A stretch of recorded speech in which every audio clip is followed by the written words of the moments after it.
Mansoor Khan attorney general of Pakistan हमारे साथ मौजूद हैं। मंसूर खान साहब बहुत शुक्रिया। सब अचानक ही प्रोसिक्यूशन टीम को तहलील किया था, उन्हें पता भी नहीं था, और अचानक ही आप लोग ये पटिशन लेके गए हैं और ऐसे वक्त में लेके गए हैं जब खुद परवेज़ मुशर्रफ के साबिक वकील भी एक ही दिन में ये हुआ है। क्या वजह बनी? देखिए, ये ज़रा समझने की बात है। ये जब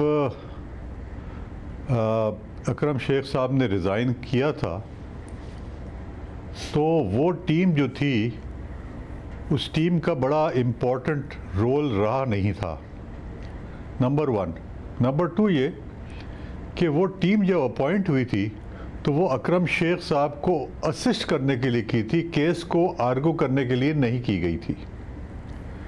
तीसरा सबसे इम्पोर्टेंट इशू ये है कि इन्होंने कुछ मेजर गलतियां की हुई थी जिसकी वजह से प्रोसिक्यूशन जो है उसमें इवेंचुअली बड़ी एक इशू बनता, और हो सकता था कि अगर अपील में जाते जिसके फेवर में भी होता तो ये एडवर्सली अफेक्ट करता वो जो गलतियां की हुई थी इन्होंने।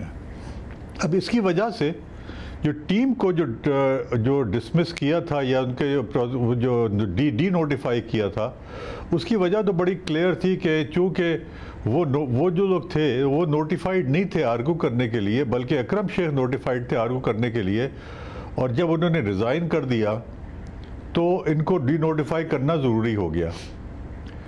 जहाँ तक के ताल्लुक़ है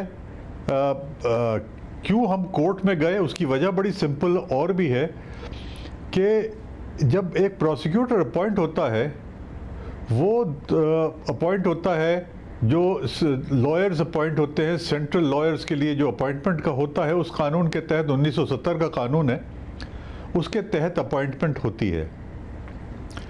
जब ये केस लगा तो एडिशनल अटॉर्नी जनरल जो हैं जो कि उससे ऑलरेडी अपॉइंटेड हैं वो जब अपीयर हुए तो उनको कहा कि हम आपको इजाज़त नहीं देंगे बात करने की, और उसने कोशिश की उनको बताने की कि मैं जो हूँ इसको केस चला सकता हूँ, मुझे पता है क्या करना है, मगर उसको इजाज़त नहीं दी। उनसे कहा कि आप बैठ जाइए जाके पीछे। जाहिर है कि केस जो फाइल हुआ था उसके बारे में आर्गू भी होना था, और सबसे इम्पोर्टेंट चीज़ ये है कि जो पिछली टीम थी उन्होंने रिटन आर्गूमेंट्स फाइल किए डी नोटिफाई होने के बाद। तो इशू ये है कि अगर वो डी नोटिफाई हो गए थे तो उनका इख्तियार नहीं रहा था वो रिटन आर्गूमेंट्स फाइल करने का। मगर इस पर जो टीम है वो 24 अक्टूबर को ये वाकया हुआ कि वो अदालत में गए तो उन्हें पता चला कि वो ओरल आर्ग्यूमेंट नहीं दे सकते। रिटन आर्ग्यूमेंट वो उससे पहले दे चुके थे, रिटन रिप्लाई वो अदालत में पहले जमा करा चुके थे डी नोटिफाई होने से पहले, ये उनका कहना है। साथ ही अकरम शेख साहब के जाने से पहले ही सारी एविडेंस ऑन रिकॉर्ड आ गई थी। इस टीम ने तो उसके बाद कोई एविडेंस दी नहीं है, तो फिर इस टीम ने कैसे केस के अंदर कोई ऐसे लकुना छोड़ दिए जिसकी वजह से कोई प्रॉब्लम होता? ये गलत है। बात यह है कि 23 को उनको इतला दे दी गई थी और उनको जाहिर है कि उसी लिए उन्होंने एक दिन पहले फाइल किया, जबकि 24 को फाइल करना था उनको, तो वो जानबूझ के उन्होंने एक दिन पहले फाइल कर दिया, जबकि उनको बहुत वाज़े तौर पे इतला मिल चुकी थी कि ये डी नोटिफाई हो गए हैं। दूसरा, उनका इख्तियार ये भी नहीं था कि वो सिर्फ़ और सिर्फ जो अकरम शेख थे उनका इख्तियार था कि वो फाइल करते, ये उनको सिर्फ असिस्ट करने की टीम थी। वैसे मगर फिर ये बताएं कि आप भी इस केस से अच्छी तरह वाकिफ़ थे।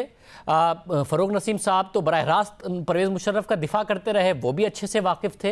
इंटीरियर मिनिस्टर इस केस पे बात करते रहे और वो तो ये कहते रहे, क्योंकि वो परवेज़ मुशर्रफ के बड़े अच्छे दोस्त रहे, कि मैं वज़ीर आज़म को कहूँगा कि वो इस केस में ना पड़े।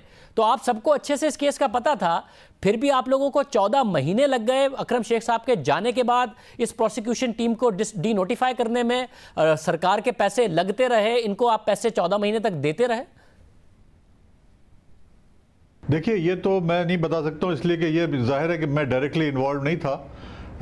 क्यों किया है वो उस वक्त लेट, मगर ये फैक्ट है जब उन्होंने कर दिया उसके बाद मुझसे उन्होंने कहा तो मैंने इमीडिएटली एडिशनल अटॉर्नी जनरल को अपॉइंट किया ताकि वो जाए और वो जाके आर्गू करे केस को, मगर उनको इजाज़त ही नहीं दी ये बिल्कुल सही कह रहे हैं कि थोड़ा टाइम लगा उनको करने में।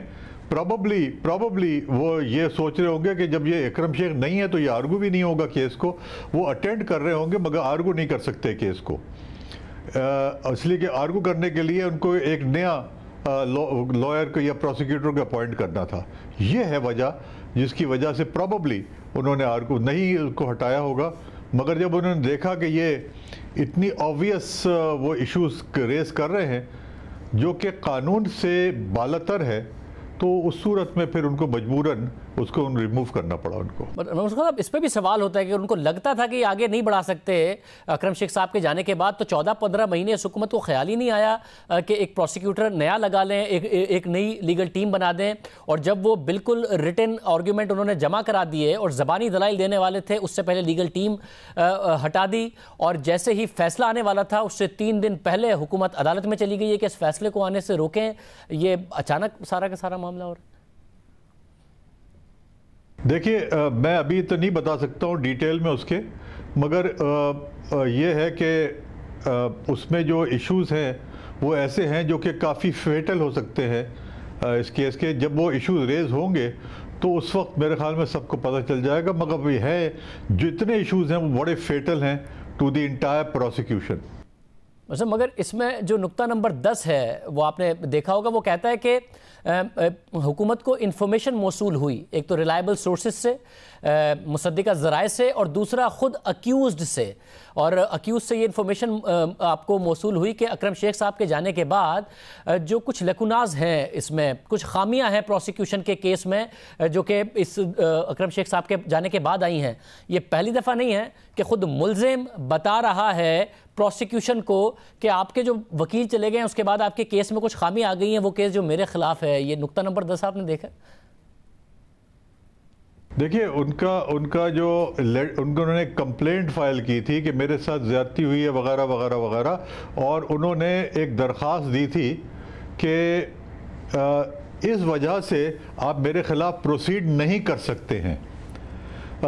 और उन्होंने ये दरख्वास्त दी थी कि इसको जो प्रोसिक्यूशन है इसको क्वॉश किया जाए।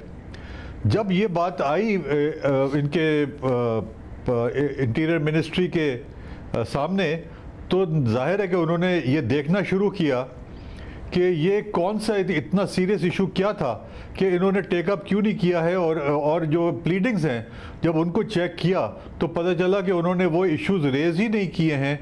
रेज से मतलब ये है कि उन्होंने जो इनिशियल प्रोसिक्यूशन फाइल हुई है वहीं से गलती शुरू हुई है, और अभी तक वो गलती होती रही है, इंक्लूडिंग द अपॉइंटमेंट ऑफ जजेस, इंक्लूडिंग द अपॉइंटमेंट ऑफ वो मुख्तलिफ चीज़ें हैं। वो कानून के मुताबिक उन्होंने किसी ने बॉदर नहीं किया देखने को। और उसने जब मुशर्रफ साहब ने दरख्वास्त दी कि अब आप इसको क्वॉश करें, इसको बंद करें, इसलिए कि आपने ये चीज़ें फॉलो नहीं की हैं, उस वक्त पता चला कि ये इशू जो है, जो इतने सीनियर वकला वहाँ मौजूद थे, उन्होंने ये देखने की जहमत भी नहीं की कि उन्होंने कितनी बड़ी बड़ी गलतियाँ कर दी हैं। मतलब आप इस बात से मुत्तफिक हैं कि फैसला आने से 3 दिन पहले जनरल परवेज़ मुशर्रफ के साबिक वकील भी और वफाकी हुकूमत भी एक साथ पटिशन लेकर जाते हैं, एतराज़ करते हैं कि जी फैसला ना सुनाया जाए जो कि परवेज़ मुशर्रफ के केस के हवाले से आ रहा है। फिर एक मेजर कॉन्फ्लिक्ट ऑफ इंटरेस्ट का सवाल उठता है।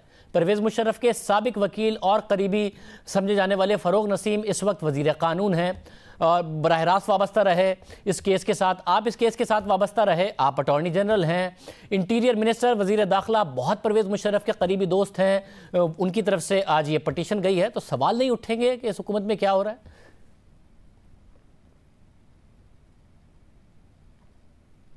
ये तो वक्त बताएगा कि कौन से सवाल कहाँ से उठते हैं, मगर इसमें एक कॉन्फ्लिक्ट ऑफ इंटरेस्ट का इशू नहीं है।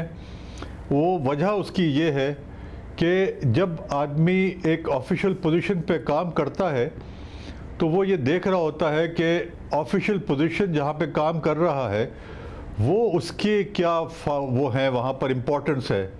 तो जाहिर है कि जहाँ पर काम कर रहा है वो उधर का बेनिफिट देखेगा रादर देन दूसरे का बेनिफिट देखेगा। इट इज़ नॉट पॉसिबल कि कन्फ्लिक्ट ऑफ इंटरेस्ट इसमें हो। और इमाम साहब, ये प्राइम मिनिस्टर साहब को बाकायदा तौर पर ब्रीफिंग देकर उनकी अपनी मर्जी से ये सारा का सारा फैसला हुआ है, उनके अहकामात के तहत हुआ है जो कुछ भी हुआ है?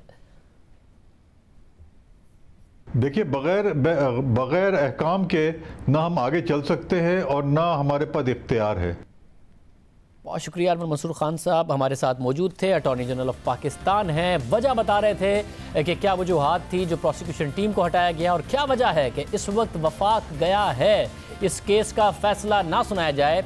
ये मामला लेकर उस वक्त के जब पिछले दिनों चीफ जस्टिस ने वज़ीर आज़म को जवाब देते हुए, जो वज़ीर आज़म ने एक तकरीर की थी जिसमें चीफ जस्टिस से मुतालबा किया था, बाकायदा तौर पर जो हवाले दिए थे साबिक वज़ीर आज़म के खिलाफ फैसलों के, उसमें फिर ये बात भी कही गई थी एक और फैसला आने वाला है, हमें ताकतवर की मिसाल ना दें। और उसमें जनरल परवेज़ मुशर्रफ के इस फैसले की बात थी जिसने 28 नवंबर को फैसला आना था।